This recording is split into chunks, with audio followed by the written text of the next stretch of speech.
Muito bem, mas nós estamos aqui para saber o que é que Deus tem para as nossas vidas, o que Deus tem para o nosso coração. E eu quero lhe desafiar hoje à noite a pensar o reino de Deus de uma perspectiva um pouquinho diferente. Ao longo da história da igreja, se convencionou, ou quase que se criou a ideia de que toda a nossa vida religiosa, toda a nossa vida de cristão, ela quase que se resume a um templo, a um prédio. Então, nós dizemos o quê? Vamos à igreja, vamos ao culto, vamos adorar a Deus. Não é isso que a gente faz? Porque está ali no nosso inconsciente a ideia de que igreja é isso aqui, né? Mesmo que a gente intelectualmente a gente não aceite isso, ou a gente já tenha o entendimento de que necessariamente não é isso, mas quando nós pensamos em igreja, nós pensamos em quê? Num prédio onde reúne pessoas. E o que é que essas pessoas fazem quando estão num prédio? Elas cantam, elas ouvem uma mensagem, dá testemunho e coisas dessa natureza. Geralmente, quando pensamos em igreja, pensamos nisso. Mas eu queria trazer para você um desafio um pouquinho diferente daquele tradicional, de não olhar para a ideia de igreja da perspectiva desse local e não entender adoração, louvor, culto, celebração apenas ou do ponto de vista religioso, do culto, né, desse momento aqui. Eu entendo que o cristianismo, o evangelho de Jesus, ele é muito maior que isso. Ele é muito maior que isso. Aliás, ele é muito mais impactante do que isso. Ele tem dimensões muito maior do que isso. Triste de nós, triste, miseráveis seríamos se tudo que pensássemos de igreja se resumisse a isso aqui. De evangelho, de reino. Por quê? Porque, queridos, a igreja, ela tem uma tarefa primordial. Primordial. Qual é a tarefa da igreja? A tarefa da igreja não é fazer culto. Sabia disso? A tarefa da igreja não é fazer reunião de oração, por exemplo. Essa não é a tarefa da igreja. Deus nunca pediu isso. Deus nunca, você procurar na Bíblia, você não vai ver isso. Você vê até os crentes se reunindo. Mas você vê muito mais eles na rua do que dentro de um prédio. Você vê muito mais eles num contexto fora templo do que no contexto templo. Então eu tenho chegado à conclusão de que Deus de forma alguma nos chamou para ficarmos reclusos dentro de um prédio, dentro de um templo, para cantarmos, ouvirmos mensagem e tudo mais. Apesar que tudo isso faz parte. Mas não é só isso. Porque se for só isso, a gente está perdido. Olhe como a gente está perdido. Então, eu quero lhe desafiar a pensar de uma perspectiva diferente. O tema que nós vamos tratar hoje é cuidado com a falsa religião do dizer e não fazer. Preste atenção, nós somos muito bons em discurso. Certo? O tempo que eu passei no seminário, eu tive aula de tudo. Eu tive aula de como falar em público, eu tive aula de como prender a atenção das pessoas. Então você ter aula de como argumentar, por exemplo, está eu, que sou um evangélico, e um ateu. Então, eu fui ensinado, eu fui instruído no seminário a debater da perspectiva, da cosmovisão do reino de Deus com um ateu, e dizer para ele que o modelo de vida que eu vivo é melhor do que o modelo de vida que ele vive. Eu fui ensinado a fazer tudo isso. Então, a gente é bom em discurso, a gente é bom em falar, a gente é bom em trocar papo, a gente é bom em ir para o púlpito e dizer, ensinar na escola bíblica. A gente até gosta de fazer isso, a gente ama fazer isso. mas eu acho que tem alguma coisa a mais no Evangelho e que vai um pouquinho além do que o discurso do púlpito, da sala de aula. Alguma coisa que nos faça refletir que nós podemos correr o risco de passar o resto da nossa vida cristã sentado num banco de igreja sem fazer absolutamente nada. E achar que cantar, ouvir uma mensagem, nós já estamos quites com Deus e ganhamos pontos com Ele. Preste atenção, ninguém ganha ponto com Deus. Ninguém ganha ponto com Deus. Deus deixou muito claro o que Ele queria de nós. E eu quero lhe convidar a pensar comigo se isso reflete ou não aquilo que as Escrituras ensinam. Então você vai abrir sua Bíblia lá no livro de Tiago. Tiago, capítulo 1. Tiago, capítulo 1.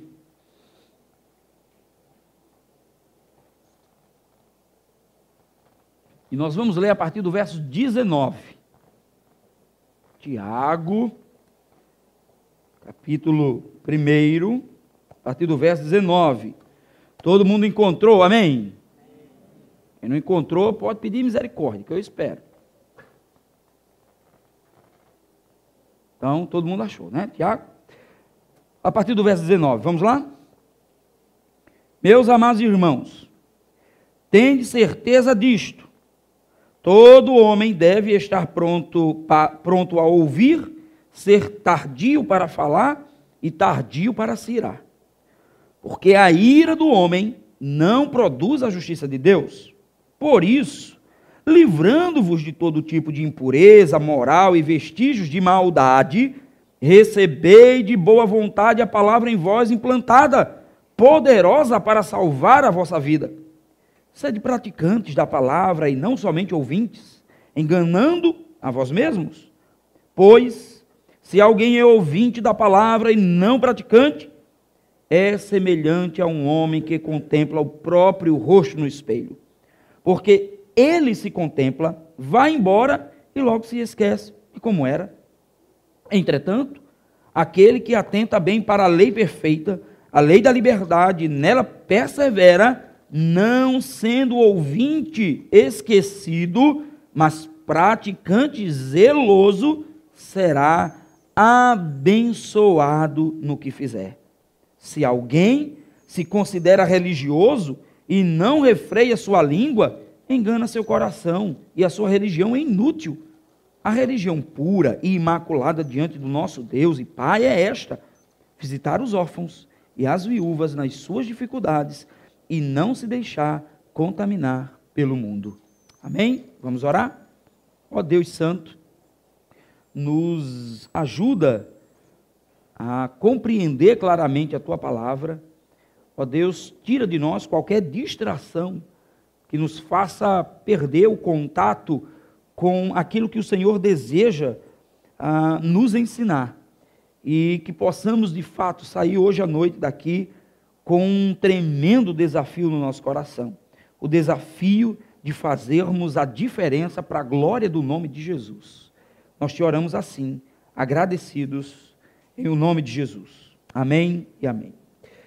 Meus queridos irmãos, a pergunta que nós fazemos hoje à noite é a seguinte: que tipo de evangelho nós temos seguido? O que é que Deus deseja da gente? O que é que Deus está pedindo de nós? Que tipo de cristianismo, de fato, faz diferença na vida do cristão? Que tipo de cristianismo muda a história de uma pessoa? Eu disse para vocês aqui que nós somos bons em discurso, nós somos bons em falar. Mas há a perspectiva cristã que aponta que existe algo além do apenas falar, do apenas discursar. Existe algo que vai além do simplesmente dizer que creio em Deus, que acredito que o Senhor é o Senhor da vida, que Deus é quem Ele é. Existe uma perspectiva que mexe com a gente, que mexe com a nossa caminhada, que mexe com o nosso jeito de ser, que mexe com o nosso jeito de pensar e mexe com as nossas mãos, e mexe com os nossos pés, e mexe com o corpo da gente. Vejam só, a evangelização, ela é caracterizada no Brasil como uma ferramenta que nos leva a anunciar para alguém que Jesus é Senhor. E a nossa preocupação com as pessoas, muitas vezes, é uma preocupação que se resume à alma dela. Nós estamos muitas vezes preocupados com o quê? Precisamos evangelizar para salvar a alma do indivíduo. Mas é interessante porque a Bíblia, a palavra de Deus, ela tem uma perspectiva diferente disso. A palavra, ela não consegue olhar para o homem apenas como um fantasma, apenas como uma alma, mas ela olha o homem a partir de sua inteireza. O homem é um ser completo. O homem não é só alma. O homem é alma, é corpo.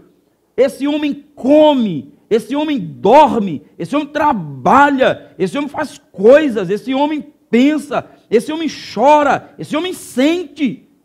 Esse homem passa por dificuldades, passa por lutas, sejam existenciais, ele passa fome, ele é ameaçado de morte, ele sofre as influências do clima, ele sofre as influências econômicas. Portanto, nós não estamos falando de um fantasma, nós estamos falando de uma pessoa. E o que a Bíblia está dizendo é que nós precisamos fazer uma distinção muito clara entre aquilo que é discurso e aquilo que é prática. Porque o discurso tem um compromisso apenas de olhar no olho, ou olhar para a pessoa e dar um anúncio. Estou avisando a você, Jesus te ama e Ele quer te salvar. Tchau, vai em paz e não peque mais. Vamos embora.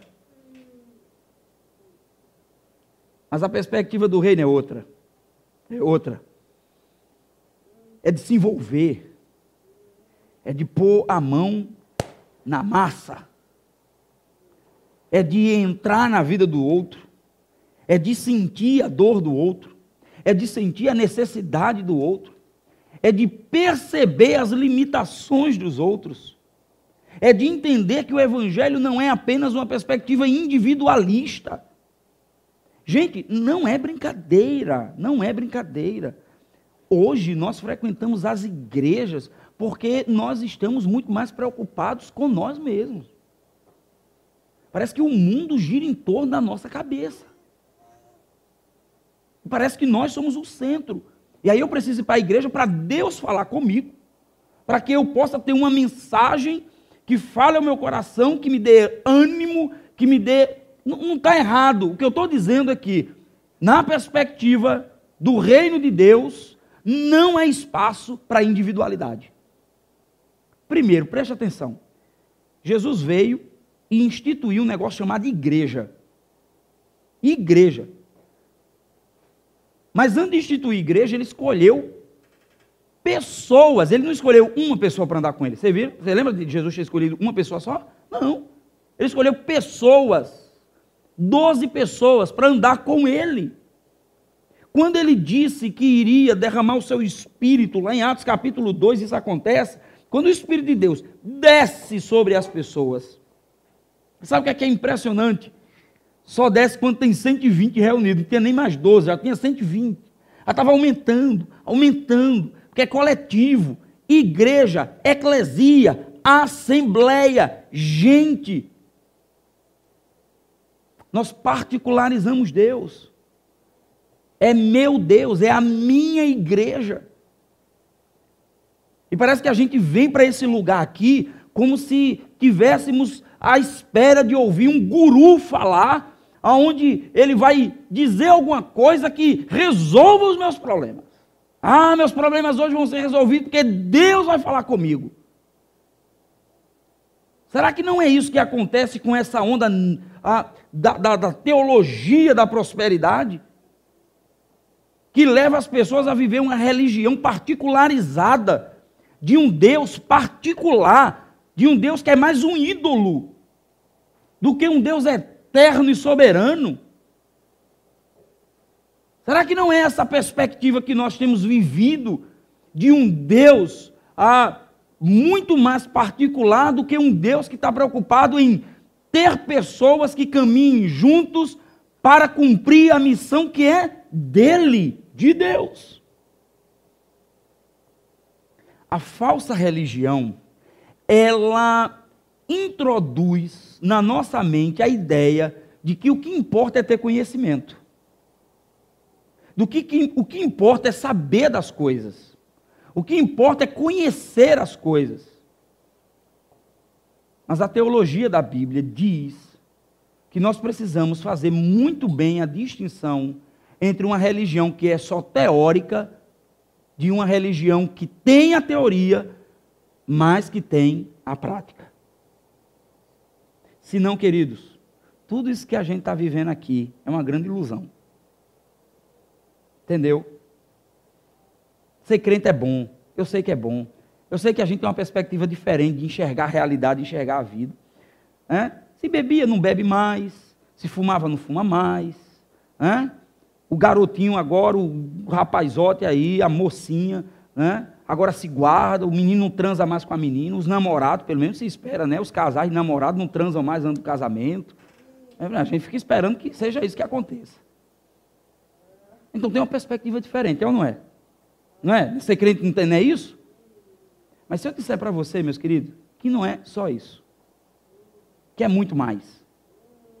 Vejam só, a piedade é algo que se produz de dentro para fora. A piedade não é uma experiência externa. Eu dizer que oro 3 vezes ao dia e que leio minha Bíblia diariamente, não significa dizer que eu sou um indivíduo piedoso. Apesar disso fazer parte de uma vida piedosa. A piedade é algo que se produz de dentro para fora. É o conceito ético daquilo que eu penso e aquilo que eu faço. Da maneira como eu enxergo o Evangelho, como eu sou apresentado a ele, da maneira como eu ponho ele em prática. Evangelho não é um negócio que você guarda dentro de uma caixinha no seu cérebro. Evangelho é uma mensagem que mexe com sua mente, desce para o coração e sinaliza a ponta dos seus dedos. E você fica com uma coceira nos dedos, querendo fazer alguma coisa, porque esse evangelho que está aqui, se você não fizer alguma coisa, ele vai explodir dentro da sua cabeça. Se não for isso que está acontecendo com você, então é puro conhecimento intelectual. Aí eu sei tanto quanto um padre sabe, eu sei tanto quanto, sei lá, um espírita sabe, e aí, meu querido, é sério, falando de conhecimento, a gente vai só ficar no discurso. O evangelho é algo que faz com que a igreja se torne a agência de Deus que sinaliza para o mundo de hoje aquilo que vai acontecer no futuro. A igreja é o petisco de Deus da eternidade. Quando você vai num restaurante, você senta para comer, aí antes de vir o prato principal, eles chegam com uma entrada, com um petisco, não é isso? Para que serve o petisco? Para que serve aquela entrada? É para matar sua fome? Se matar sua fome, então o cara vai ter prejuízo, não é? Então ele vem para quê o petisco? Para lhe dar fome, gente. Dá fome, é para estimular lá o seu estômago, você ficar com o cérebrozinho com fome ali, ó. E o estômago, eu quero ver o que é que vem depois. Carlos Queiroz, pastor Carlos Queiroz, ele diz que o evangelho é o petisco de Deus.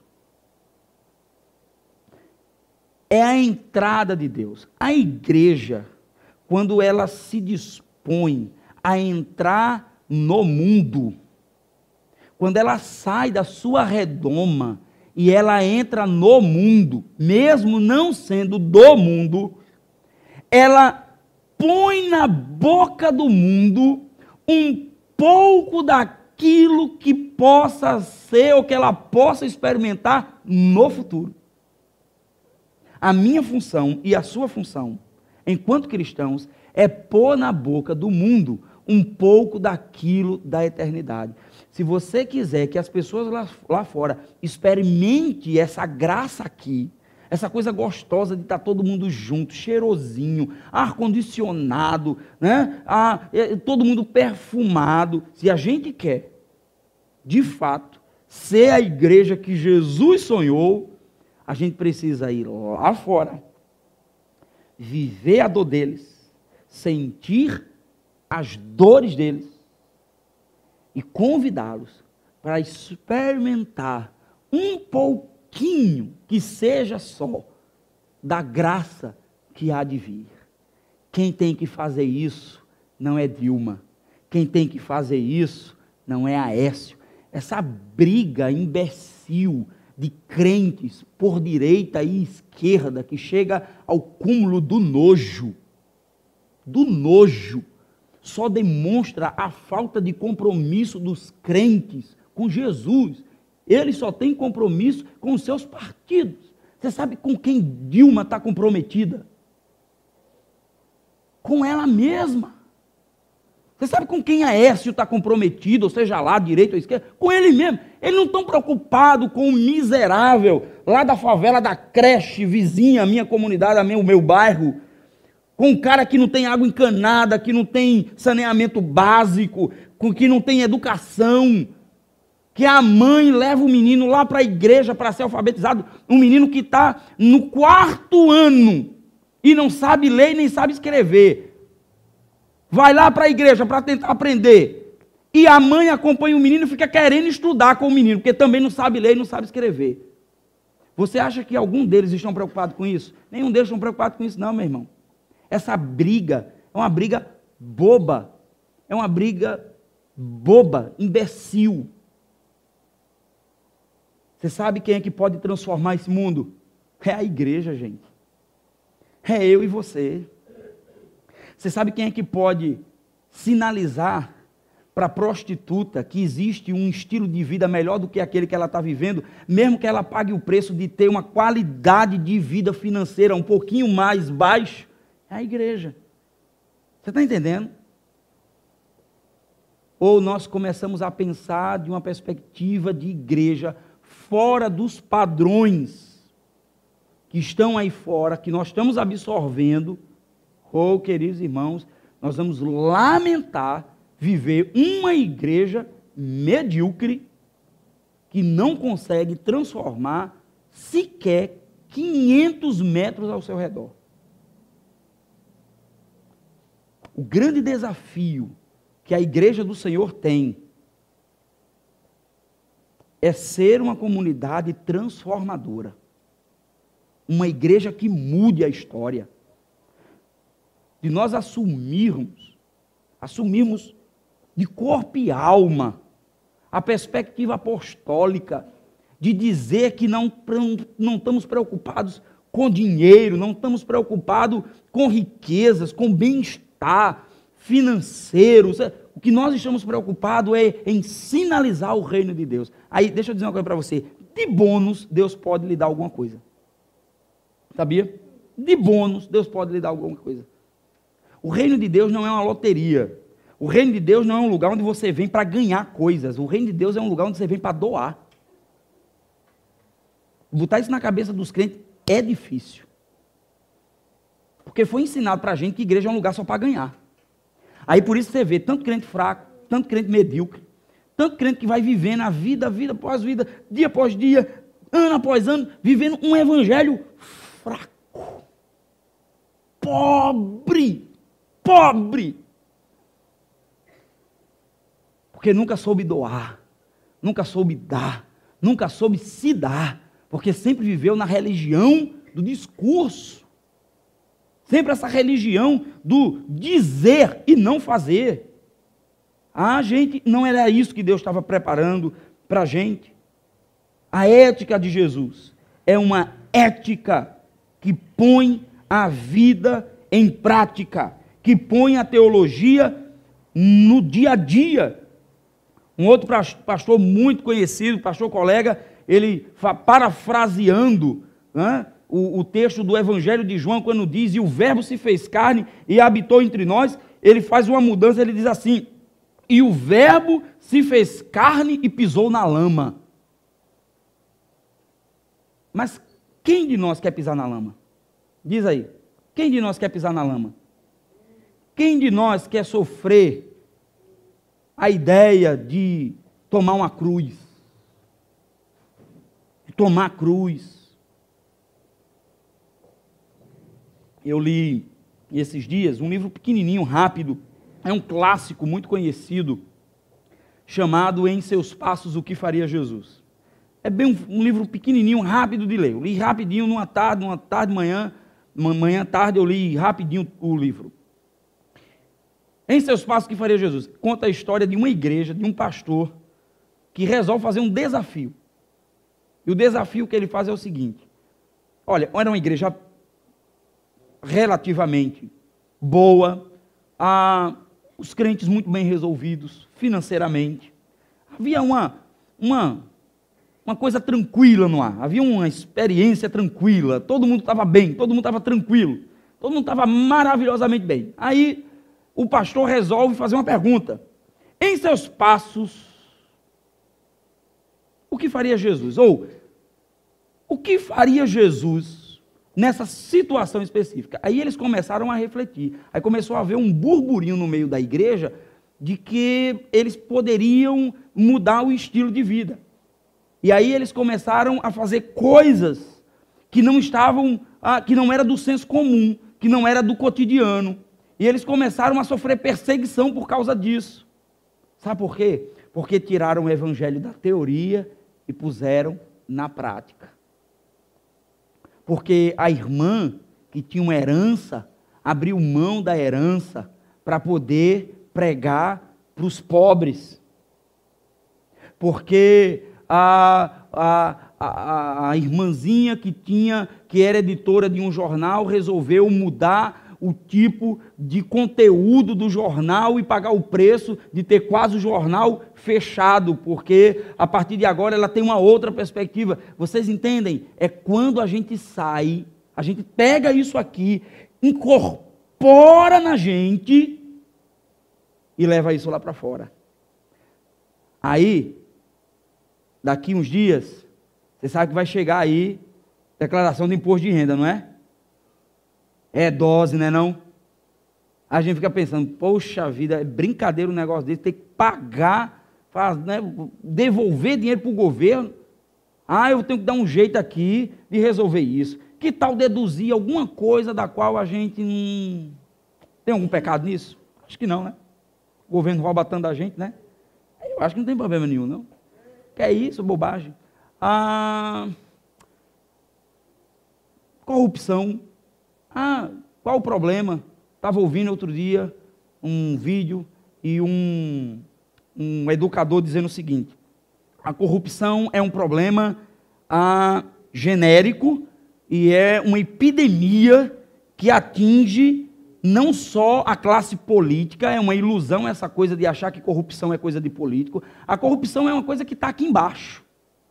A corrupção está quando o pai diz assim para o filho, estude que eu lhe dou um celular. Isso é corrupção. Você sabia? Sabia não, mas isso é corrupção. Corrupção é quando a gente encontra caminhos para tentar resolver problemas que nós não conseguimos resolver pela prática e pela excelência de uma boa prática, pela uma ética.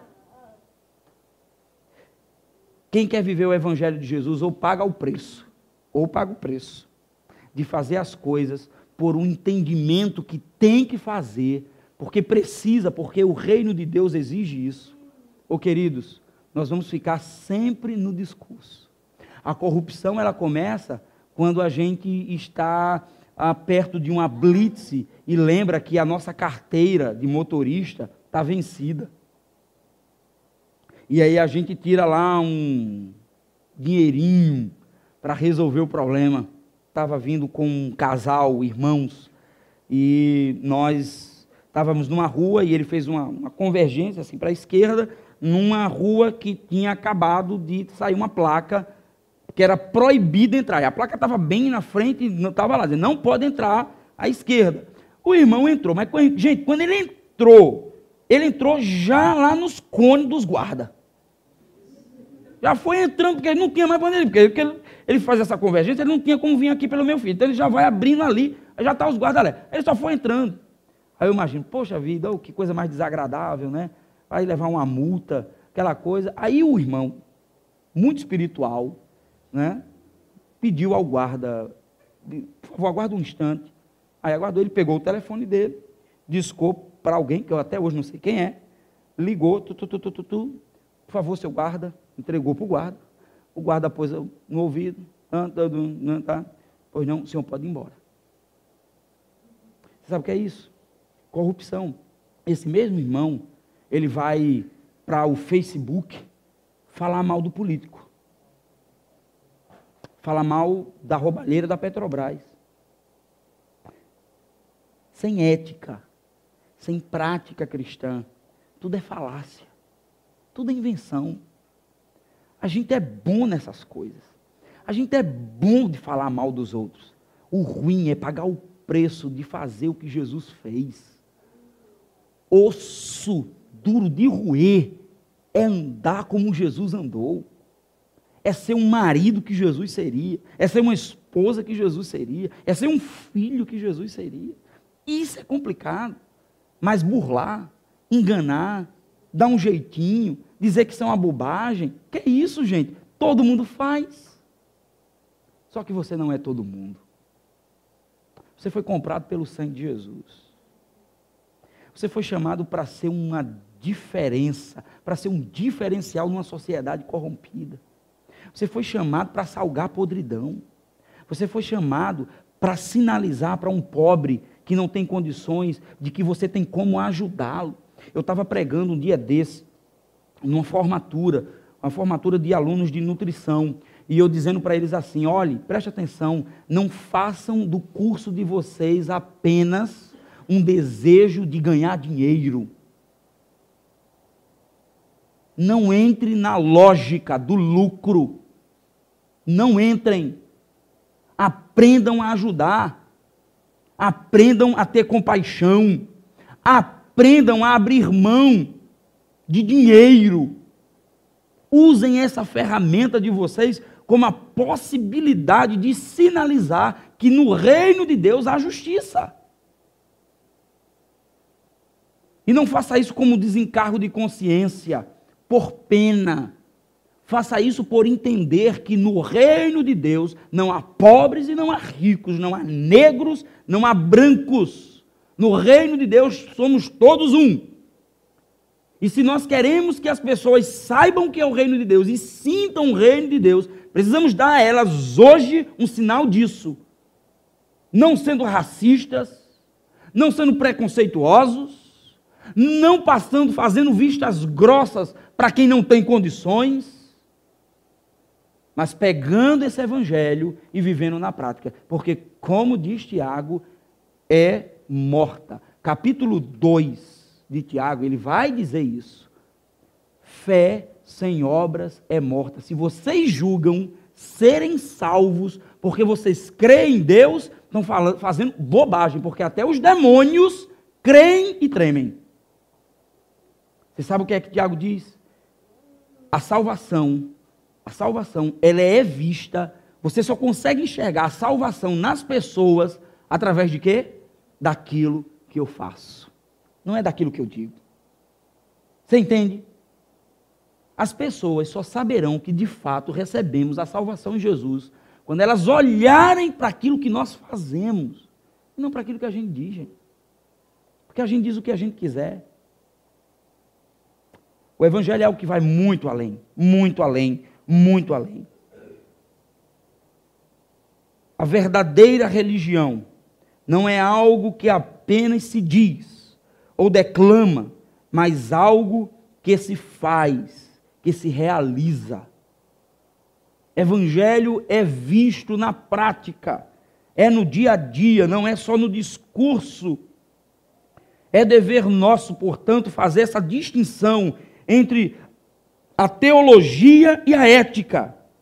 A teologia é o que se crê com a cabeça, mas a ética é o que se faz com as mãos. Essas duas coisas precisam andar juntas.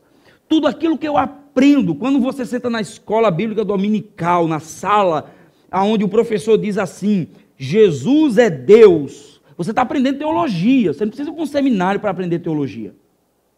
E esse conceito que o professor ensinou, que Jesus é Deus, precisa se transformar em algo prático. Precisa transformar a vida das pessoas na prática. Então, precisamos unir os dois conceitos. A ideia do entendimento, do conhecimento, mas a ideia também da prática.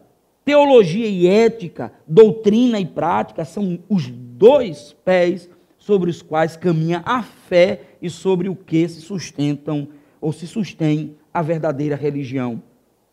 Portanto, eu quero concluir esse tempo apresentando para vocês 7 recomendações que encontramos nesse trecho de Tiago para, portanto, viver ou ter a experiência de uma verdadeira religião. Em primeiro lugar, se nós queremos, de fato, viver uma vida de prática, nós precisamos aprender a ouvir as pessoas. Se nós queremos saber como viver uma religiosidade ou uma religião que de fato transforme a vida das pessoas, nós precisamos ouvir mais as pessoas. A gente é muito bom em falar, a gente é muito bom em se antecipar, a gente é bom em dizer o que a gente pensa, a gente é bom em argumentar, mas a gente às vezes não sabe ouvir as pessoas, não sabe ouvir a dor das pessoas, as necessidades das pessoas. Pastor Zé Marcos, ele diz assim, é muito interessante o que acontece na teologia da prosperidade, porque a teologia da prosperidade, você pega o aleijado e diz assim, levante em nome de Jesus, ande em nome de Jesus, você chega e diz assim, sai a febre em nome de Jesus, sai a dor em nome de Jesus, mas eu duvido que a teologia da prosperidade chegue para um menino de 8 anos de idade que ainda não comeu no dia e diga assim, fome, saia em nome de Jesus. Não sai, porque fome só sai com comida. Mas a gente acha que isso é dever do governo. A gente acha que isso é responsabilidade dos outros. O que nós temos que fazer é ir para a igreja adorar Jesus. Dar glória a Deus e aleluia. Dizer que o culto foi uma benção. Eu quero lá saber se tem menino morrendo de fome. Eu quero lá saber se tem mulher se prostituindo. Eu quero lá saber se tem homem se prostituindo. Eu não quero saber dessas coisas, não. Eu quero saber que eu estou bem. Quero saber que eu tenho meu carro do ano. Quero saber que eu tenho minha casa. Eu tenho meus filhos, eu tenho minha família super protegida, super guardada. E agora a gente está nessa onda, né? De defesa da família, precisamos defender a família tradicional, precisamos defender o modelo de família bíblica. Deixa eu dizer uma coisa para vocês, não sei se vocês sabem, mas os evangélicos hoje praticamente se igualam percentualmente, proporcionalmente ao mundo em questões de divórcio. A família perfeita cristã está se desfazendo, porque tem muita teoria,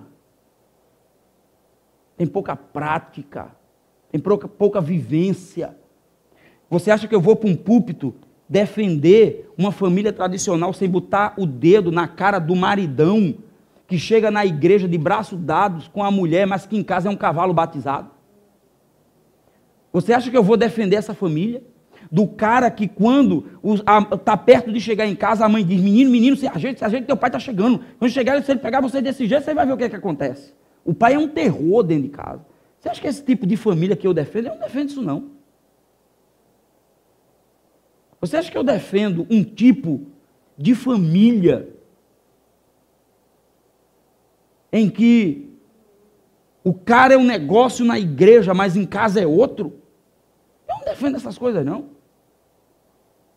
Eu defendo um marido amoroso, um marido convertido, que transforma a teoria na prática, que toma a esposa pelo cuidado, que cuida dos filhos, que ama ao Senhor. Para mim isso é família. Mas esse negócio só de juntar homem e mulher e dizer que isso é a família perfeita, Essa família tradicional, se não se converter a Jesus, vai entrar em declínio. Se essa família não tomar um cuidado de resolver os seus problemas a partir de uma praxe cristã coerente, vai, sabe, afundar. Aí os crentes da minha igreja ficam cheios de mimimi quando a gente diz isso. Aí fica todo mundo cheio de nhenhenhê, porque, não, pastor, é isso mesmo, é isso que eu acredito. Vamos ler a Bíblia, vamos sentar e vamos estudar esse negócio. Vamos pôr isso em prática, gente. Parar de ficar, sabe, com história de carochinha, com história sabe, de fantasia. O Evangelho requer que nós tomemos a cruz. E quem quer tomar a cruz tem que pagar o preço de morrer. O reino de Deus é uma promessa de morte. Morte para o mundo. Morte para a lógica do mundo. Isso é reino de Deus. E não um reino da fantasia que estão inventando aí. Precisamos ser lento para se irar. Verso 19. Tem muito crente iracundo, irado. Ele não pratica o amor, mas ele consegue praticar a raiva. Tem crente que é o seguinte, ele não consegue praticar a obediência, aquilo que Deus quer, mas ele só consegue praticar o contrário. O inverso. Cuidado com a ira. Seja tardio em irar-se, tardio em falar, fale pouco e escute mais. Não é que falemos lentamente, mas é que sejamos lentos em começar a falar. Ele não está dizendo que você tem que falar devagar.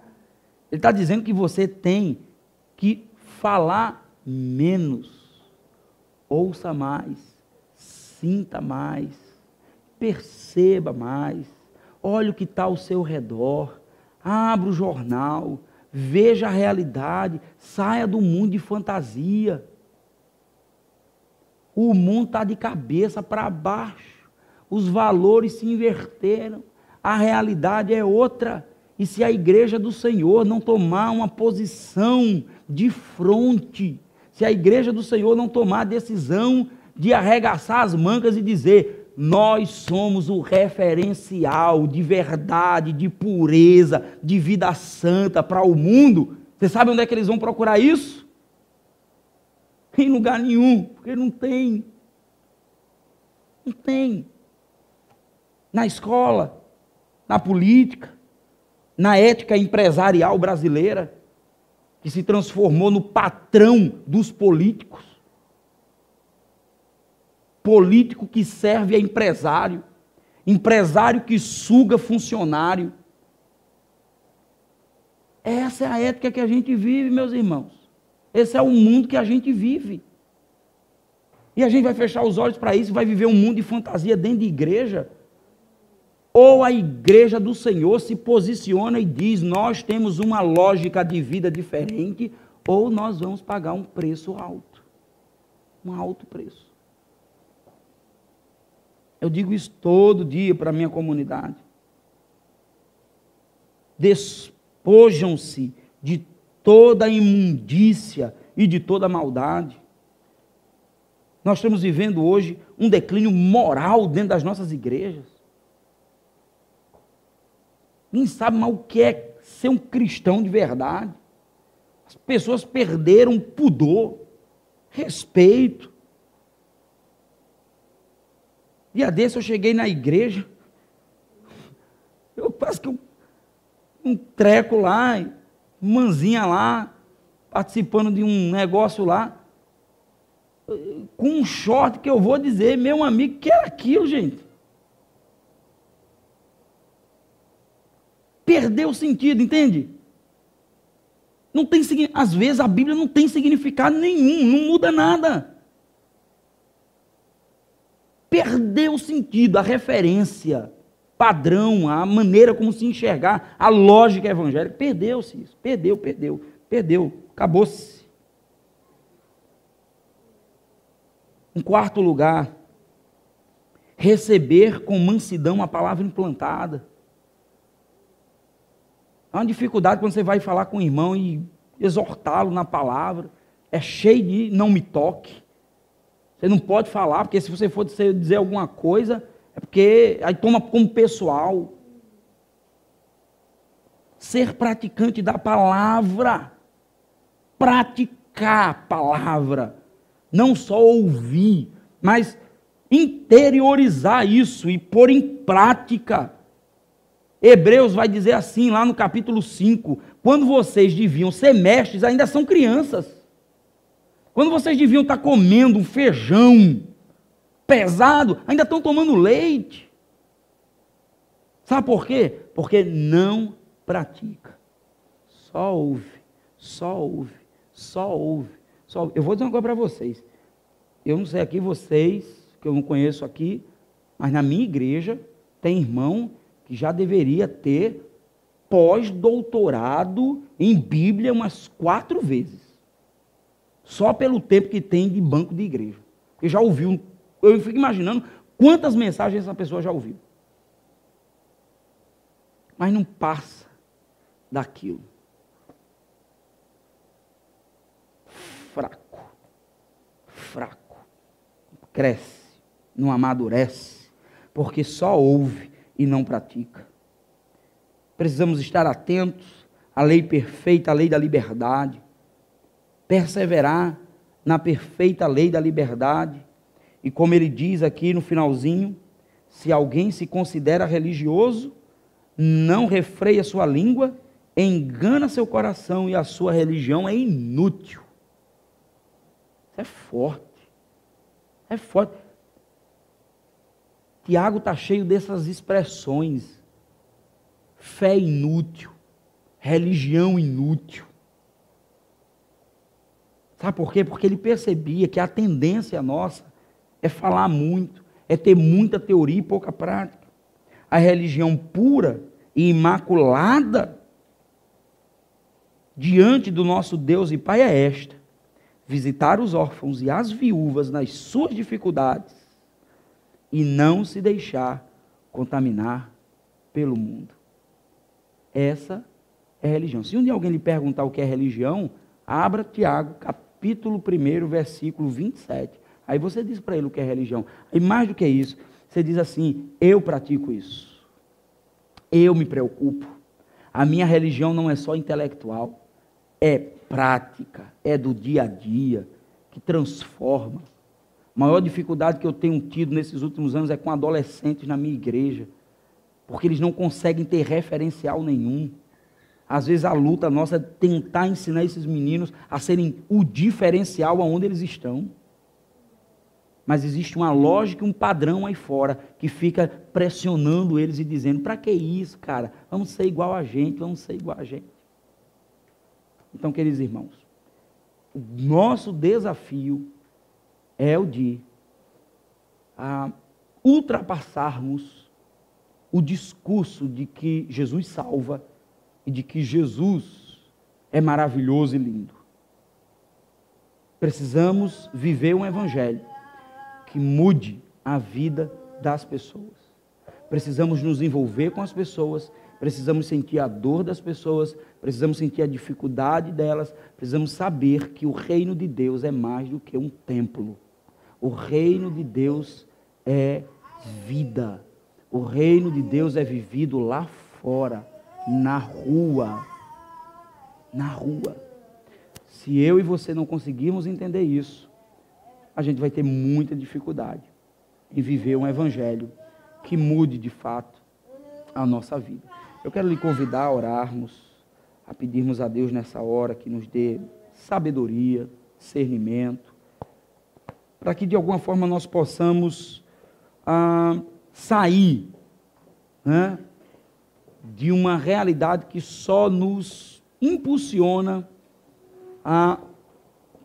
para nós mesmos, para as nossas próprias necessidades, e esquecer dos outros, e esquecer da necessidade do outro, da dor do outro.